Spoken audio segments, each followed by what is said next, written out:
I've worked in branded communication for a number of years now. I work in a creative industry. We do math every day. Everyone's a math person. Math is so inherent to life. So much of what we see out in the media informs culture and especially in young people. And so how can you authentically make the most of that opportunity to change culture? Hi, I'm Vanessa Vicaria, aka The Math Guru, and you're listening to Math Therapy, a podcast that helps guests work through their math traumas one problem at a time. Whether you think you're a math person or not, you're about to find out that math people don't actually exist, but the scars that math class left on many of us definitely do. Oh, and don't worry, no calculators or actual math were involved in the making of this podcast. Okay, so today we're doing something we've never done before on this podcast. You guys know I spend a lot of time talking about the role of media in reinforcing stereotypes that tell us that only certain people belong in the world of math. And I spend a lot of time calling out companies for being complicit in these stereotypes. But I've never actually interviewed someone who has the power to not just create that media, but to use it for good instead of evil. Today, I'm so pumped to bring on my friend Candace Borland, partner and president of Anomaly Canada, a global creative and strategic agency whose mission it is to be the acknowledged change agent of the communications industry. She's worked with brands like Budweiser, Corona, Stella, Google, Nike, and Hershey's, and we actually met while we were both getting marketing degrees in university. Coincidentally, I was really riled up by an upsetting ad campaign I had just seen, so I wasted no time in diving right in to get her perspective. Candace, welcome to the podcast. Thanks for having me. I'm excited to be here. So pumped. All right. So over the summer, AT&T put out an ad that was kind of like disturbing. Women in STEM. It showed like a mother and daughter struggling at the computer being like, math. So when that ad came out, like I had everyone on my social media platforms calling AT&T out, and I emailed them and I was like, guys, like, what's up? This is super sexist. They wrote back and they were like, you know what? We actually give a lot of funding to women in STEM and organizations that support that. And this was a misstep on our part. Like, we're sorry. And I was like, you know what? Cool. People make mistakes. They recognize that, whatever. But a lot of people were like, no, they need to do this. They need to do that. I want to just back up. This is a two-part question. Number one, I want to continue to encourage our listeners to feel empowered to make change. So the first thing is, what is the best way to maybe call out is the wrong word, but what is the best way to address if you see a brand doing something that you feel is socially irresponsible? And B, what is the responsibility of the brand at that point? I think that if consumers, if they see something that they don't align with, or if they see something that they feel like is perpetuating a stereotype, or if they see something that, that they don't think is helpful in culture, they can absolutely contact that brand. And a lot of brands have brand stewards that would be able to communicate back with people in some way. And whether it's, trust me, when you put communications out in the world, regardless of what they are, you're going to get a comment one way or the other. But if they see a theme, they might, recognize that they've overlooked something and can then, change course. Well, and I think that's why I always say there's power in numbers, and not just because I love math, but because it's like, if you share it and then your friend shares it and the more people that share it, like a brand has to kind of pay attention. So don't be afraid to be like the first person to instigate that and to share that on your channels or with your friends.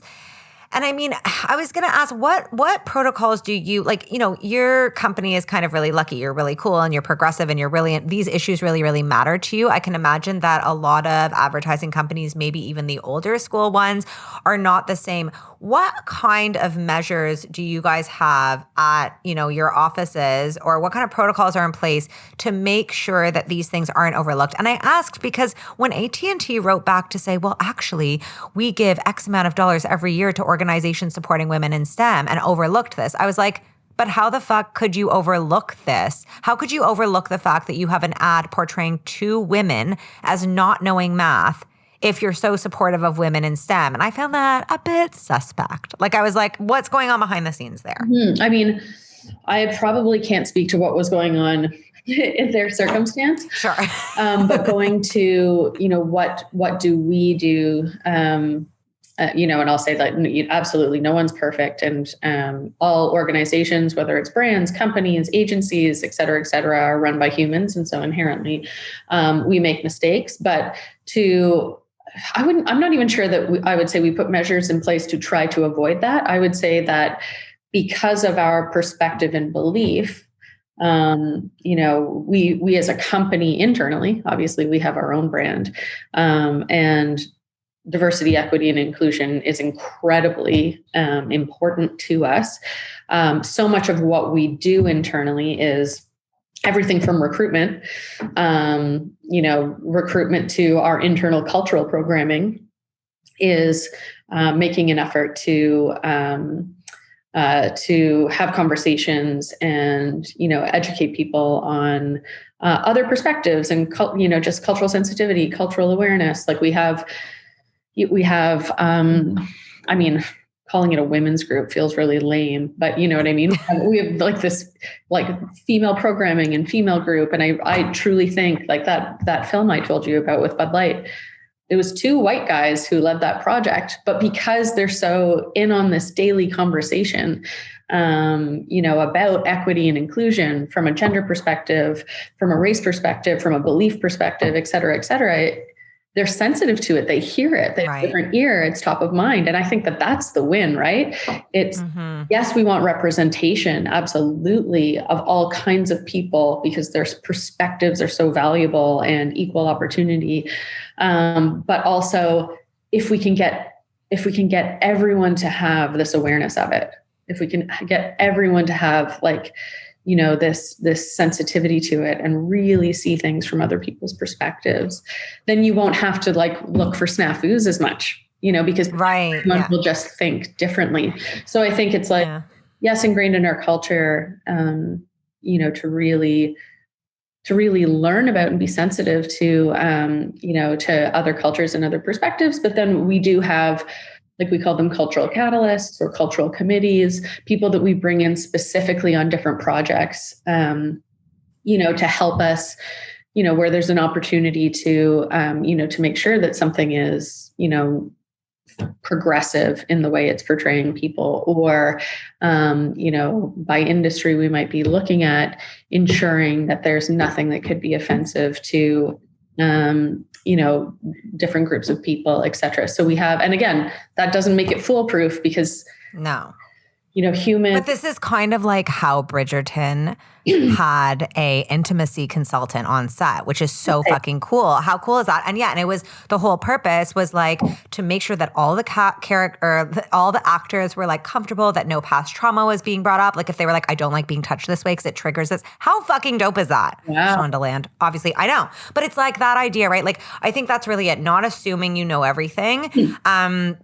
And being open to asking for help. And, you're obviously in a position. As inclusive to as many perspectives as possible. Yeah. Less about how are people going to see this, but how could different groups of people interpret it?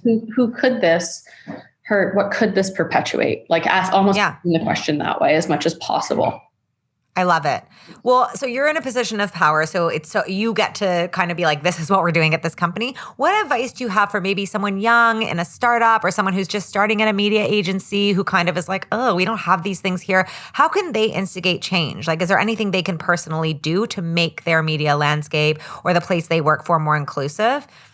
I mean, it's so funny that you say I'm in a position of power because as we speak, I'm sitting here. I think I've worked with slippers on for the last 300 days, but that is powerful. Yeah. That's amazing that you can still instigate change in slippers.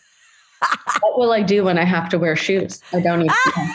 Oh my God. I think I'm done with anything that's not a legging or a sweatpant. I feel actually more empowered being wow, I am so much more comfortable. It's when I gave up heels, when I just made the decision to be I'm not someone who wears heels. And I was it was a weight off my shoulders, to be honest. So next episode follow-up will be the future of pants. Oh my God. Can't wait. But how can someone instigate change? I mean, I think we try to. And when I say that we hire with an eye to diversity, we're also hiring with an eye to different perspectives. We hire people from multidisciplinary backgrounds. We want people who've done really weird and different things in their career, not just a whole bunch of people who've been in an advertising machine for forever. So I think everyone should realize as they join an organization or start a company, their perspective is valuable. and even if they're getting some resistance, I would just encourage people to speak up.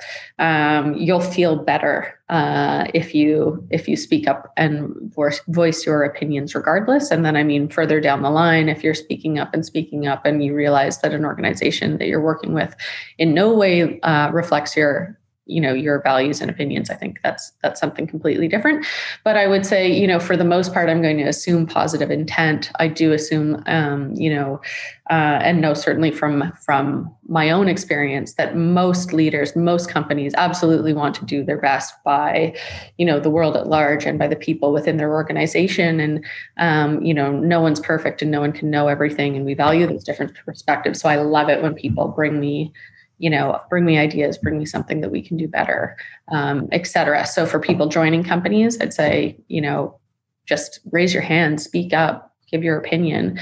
And then at the end, you're really helping that company be more successful, because in today's landscape, like if you're not being inclusive, if you're not being anti-racist, if you're not being actively socially active, you're kind of like, that's your own downfall, right? Like people really think that stuff is important now. It's funny, like a lot of people say that, people were saying this during Black Lives Matter, that like brands are only doing this for their own financial gain, right? Like they're like, oh, like, they're just firing that like person because of this and they just want to look good and da-da-da-da. But I think to your point, I can pose the question, but I actually think to your point that at the end of the day, like you said, most people have positive intent. Most people actually want to be a part of an organization that aligns with their values. What would you say to that if people were just kind of like, ugh, this brand's just doing this for money and they don't actually believe in this shit? Yeah, absolutely. Absolutely. People say that a lot. But I think, at the end of the day, if 2020 showed us anything, I think it showed us that like, no matter what you do, you're going to get someone's opinion and it's going to be differing. So I think, for a lot of leaders and for a lot of leadership, what that left you with then, if you're never going to please everyone, is just doing what in your heart of hearts is right, because you're going to get a comment either way. And so like almost similarly, I would encourage brands that way. It's like brands and their agencies and organizations and small founder-led companies, why you're doing it. Yeah. Why you're doing it. And so like you will probably get commentary one way or the other. But again, hopefully most of these companies, and I'm assuming most of these companies and assuming positive intent, have a ton of integrity. And so, just do what fits with your values, what is right. So we've talked a lot about brands and ads, and I was actually wondering if off the cuff you had a few that like listeners could check out, just in case they're like, I really want to see what like a progressive, ad kind of looks like. Like what was that Gillette one that was so good? Remember? Like a few years ago when everyone was like freaking out because it was like so progressive and it showed like sensitive men and people were like, wow, oh my God, like... the one that I love is like the Barbie campaign that came out a few years ago. Barbie, which has always been like, we don't fucking care about damaging girls' entire self-esteem, finally had to step it up. And they created this an amazing campaign about girls being intelligent and tied it to their product. And I was like, wow, wow, wow, wow. I thought that was a big shift for a brand that previously had not cared to be forced by this media landscape to give a fuck if they wanted to keep selling their products. Is there anything you can think of? You had mentioned like a Nike one before. As much as I'm tempted to only reference brands that we work on, I will not. I'll avoid those and I'll talk about other brands out in the world. But one of the trailblazers certainly for changing perceptions around the female body was Dove, the Real Beauty campaign. I think, Patagonia as a company communicating a core belief, basically saying we're creating products that you should never have to buy again because we believe in the environment is a real thing. And then the way they use their communications, again, more long form entertainment than an advertisement for the product. Is a good example. Nike, absolutely. If you look at last year and if you look at what they decided to do with Colin Kaepernick,